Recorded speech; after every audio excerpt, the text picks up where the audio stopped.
12 janvier 2010, un terrible tremblement de terre a frappé Haïti.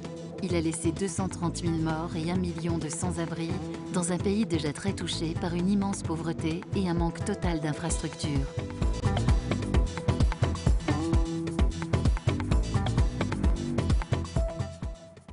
Dans la galerie Kaila et puis les tremblements de terre, les nous Kaila pas tomber, nous courir et puis nous faire n'importe 4 jours dans la rue.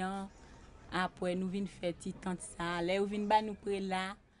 Beaucoup de personnes sont mortes et beaucoup de cas de maisons sont détruites. Ici, c'était l'ancienne maison des petites sœurs de Sainte-Thérèse de l'Enfant Jésus qui travaillaient dans la communauté. Il y avait 8 morts, il y avait 32 blessés. Personnellement, ce que j'ai vécu avec eux, c'était très dur pour eux. Il y en a qui ont crié fort parce que la terre tremblait, même quand il y a une qui est centenaire ou bien plusieurs, mais ils n'ont pas vécu ça avant. Nous courions, nous passions beaucoup de mur, il était avancé tomber, nous tombé, moi avec maman, nous tombé, bip. Après le tremblement de terre, le peuple haïtien a fait montre d'une grande capacité de résilience, une grande capacité de résistance, mais aussi ça a développé chez le peuple haïtien des valeurs qu'on croyait complètement abandonnées comme la solidarité, la subsidiarité. Et le peuple haïtien a montré que dans ces situations difficiles, face à la souffrance, on ne peut pas se laisser décourager, mais il faut se mettre debout et ceci ensemble. La générosité du réseau international de Caritas a permis à Caritas Haïti de répondre immédiatement à la situation d'urgence avec le support de 40 autres partenaires. Quand ils nous ont dit c'est l'Église, là nous avons accepté la Caritas, nous avons choisi la Caritas. La stratégie de la Caritas, c'est de travailler avec les paroisses. C'était aux gens des communautés de choisir les activités les plus pertinentes. Par exemple, dans certaines communautés, on a réalisé des travaux de déblayage, de curage et de drainage. Le déblayage s'est fait à travers des activités de Cash for Work qui a comme bénéfice de pouvoir aider la population locale, ceux qui travaillent à avoir un petit revenu. Ce sont des ingénieurs haïtiens qui nous ont aidés à stabiliser les bâtiments restants. Donc on a fait une évaluation après le tremblement de terre avec ITECA et là on a vu il y avait 1783 maisons, dont 1700 qui ont été détruites ou gravement endommagées. Donc on a fait un projet d'urgence où on a distribué des tentes et des kits d'abri et des kits de cuisine à 9000 familles. Emergency shelter was distributed in the shape of tents. It was a very intense period. The people working in it worked really hard. Dans les 3 mois suivants, nous avons distribué de l'aide alimentaire à 1,5 million de personnes. Nous avons soigné 400 000 patients. Nous avons organisé des programmes d'hygiène et de travail rémunérés dans les camps d'urgence et nous avons distribué des milliers de trousses d'hygiène et des équipements de cuisine. Les kits d'hygiène, ça contient du savon, du shampoing, des brosses à dents, des pâtes dentifrice aussi. On avait aménagé l'espace juste pour mettre cette famille-là, de 9 personnes. En plus de l'aide pratique, nous avons aussi donné la priorité à un système de support émotionnel pour les victimes du séisme. When we visited the camps and did some initial assessments, we found out that lots of people are suffering from stress, from distress, and also some of them even from more severe mental problems. On a travaillé avec eux, réalisé plusieurs séances afin qu'ils puissent commencer à sortir de leur torpeur. Parce que c'était ça la priorité, aider les gens à recouvrir leur vie normale.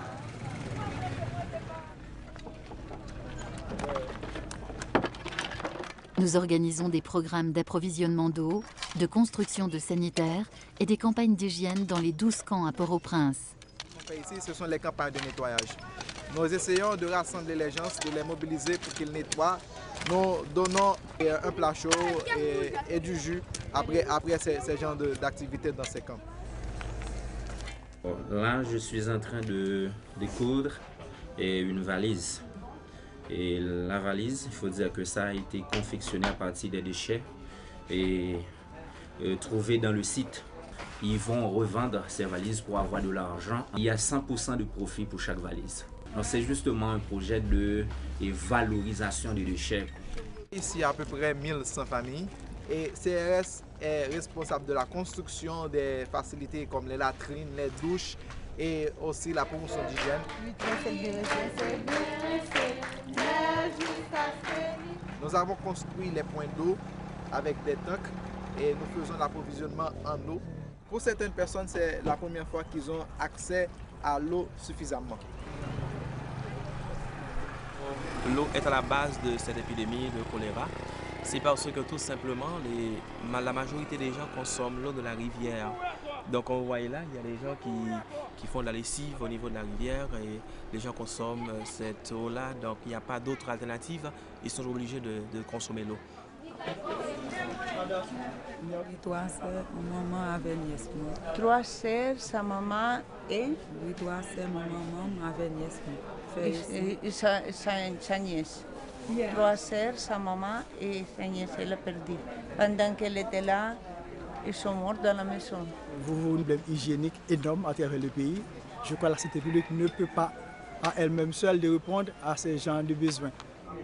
Et immédiatement après, on a reçu encore d'autres choses de CRS et du réseau Caritas internationaliste de Caritas Haïti. Et on a pu distribuer des médicaments, des désinfectants, du Clorox, tout ça, pour pouvoir désinfecter. Il y a 20 jours que nous sommes ici, sans arrêt. Au commencement, il y avait très peu de malades, mais au fur et à mesure, ils sont venus beaucoup et on a apporté des médicaments, des sérums et enfin l'Église catholique. Et c'est grâce à ça qu'on a sauvé beaucoup de vies. Beaucoup de vies. Faut pas vomir. On a distribué de l'eau potable, on a distribué des lits appropriés pour les malades qui étaient à même le sol. Ce qui peut être fait, c'est trouver une solution à long terme, c'est-à-dire que aider les gens à trouver de l'eau potable, c'est-à-dire que le forage des pluies ou du moins ce traitement d'eau, avec nos agents de santé à travers nos dispensaires et hôpitaux, demander aux gens de ne plus consommer l'eau ou de prendre des précautions. Dans ce spectacle présenté par les membres du camp, le choléra fait figure du vilain devant être combattu à coups de savon et lavage de mains. Cette pièce est organisée par l'équipe de promotion d'hygiène du camp. Mais avec l'épidémie de choléra qui est arrivée, ils saisissent vraiment pourquoi il est très important de se laver les mains. Many people now have fear from cement because of what happened, and they are basically reluctant to enter the houses built in this way. So this is one thing which is basically for the shuttle program to think about in which way the houses should be built in Haiti in the future. So what we've done is build houses with a wooden frame that will withstand earthquakes and hurricanes that might happen in the future. Therefore we've chosen to use treated pine. Termites won't eat it. It will withstand water a lot better. Plus it's imported, so it doesn't affect the Haitian forestry. Nous construisons des centaines de maisons dans les communes les plus affectées par le séisme, près de l'épicentre. Nous formons des ouvriers locaux à des pratiques de construction plus sûres afin d'éviter de futurs désastres. Dans un pays où la moitié de la population est au chômage, il est très important d'engager le plus grand nombre dans la reconstruction. À partir de cet événement, j'ai appris pas mal de choses, et surtout avec les constructions techniques. C'est différent parce que nous faisons attention avec ça, parce que avant ça, nous avons frappé par un tremblement de terre, comme ça, nous avons prévoir ça, nous faisons une façon pour si toutefois le temps tourner pour. What we have accomplished so far in tangible results is the construction of over 400 of these core houses. Our factory in Port-au-Prince delivers components for our houses that we are putting out here in the field. But if they get trapped in traffic, we can still take those components from that buffer that is right next door. So the flow out to the fields to our beneficiaries is continuous. Avec une méthode participative, avec l'équipe sociale, on essaie de déterminer le goût de chaque communauté, qu'est-ce qu'ils veulent, comment comment normalement ils veulent que l'action se passe. Disons, on agit avec la communauté, on n'agit pas sans la communauté. Elle a une famille de grande taille, beaucoup d'enfants, et sa maison a été complètement détruite, la raison pour laquelle elle a été sélectionnée pour recevoir un abri transitionnel. Non, tout le monde m'a perdu net là-dedans. Quand moi tombé, tout le monde m'a perdu.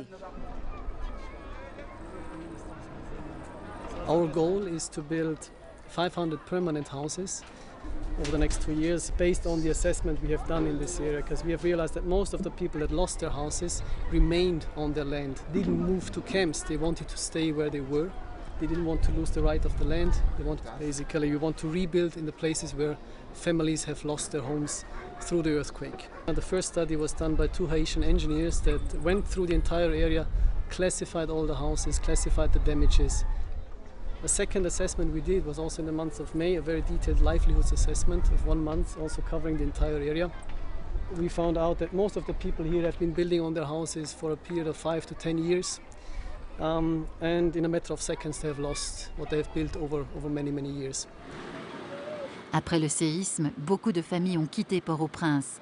Pour éviter qu'elles ne retournent dans les bidonvilles surpeuplés, nous avons organisé des projets de développement communautaire avec les paysans. Et ces gens-là sont logés dans les familles paysannes, chez quelqu'un. Et après le séisme, on a constaté qu'il y a des familles qui ont passé de 7 personnes à 12. Le chef de famille-là, pour nourrir ces gens-là, ont utilisé leurs réserves de semences qu'ils avaient en stock pour la prochaine campagne, pour la prochaine saison. Nous distribuons de la nourriture aux plus vulnérables, les personnes âgées et les enfants. Mais nous savons bien que l'aide alimentaire peut aussi endommager une économie rurale. Nous aidons donc les paysans à améliorer la qualité et la quantité de leur production. Il y a à peu près 40 années, depuis que les catholiques financent des programmes de développement pour la Caritas, pour faire comprendre aux paysans que l'environnement leur appartient, il faut le protéger, il faut du temps, il faut beaucoup de sensibilisation. Changer le comportement des gens, ce n'est pas du jour au lendemain. Il ne reste plus que 2% des forêts qui recouvraient autrefois Haïti. Il y a donc peu de protection naturelle contre les inondations et l'érosion des sols qui ravagent le pays. Nous avons donc organisé plusieurs projets pour limiter la dégradation de l'environnement. C'est de là-haut que vient toute l'eau qui descend à Port-au-Prince. Quand il pleut, les gens vraiment, ils savent quoi faire. Hein? L'eau emporte tout, les maisons, les bétails, les plantations, hein? Même les personnes. Hein? Il y a toujours des problèmes dans la zone à cause de cette rivière. Chaque lagon cyclone, c'est toujours le même dégât qui remettent. Que petit pied banane ça recruté là, et puis demain si un autre cyclone passe encore, et puis même bagarre là, pas gagné encore recruté. Ce que nous sommes en train de faire, c'est de déblayer le lit de la rivière, ensuite de diriger un mur en maçonnerie qui permet de limiter les dégâts. Après les dernières pluies, les gens sont vraiment contents, ils disent que la situation s'est améliorée. C'est environ 30 000 personnes qui sont bénéficiaires de ce projet. Les paysans, ils sont en train de changer de comportement avec les formations que la Caritas donne, s'organisent entre eux pour faire quelque chose de positif afin que chaque famille puisse vivre.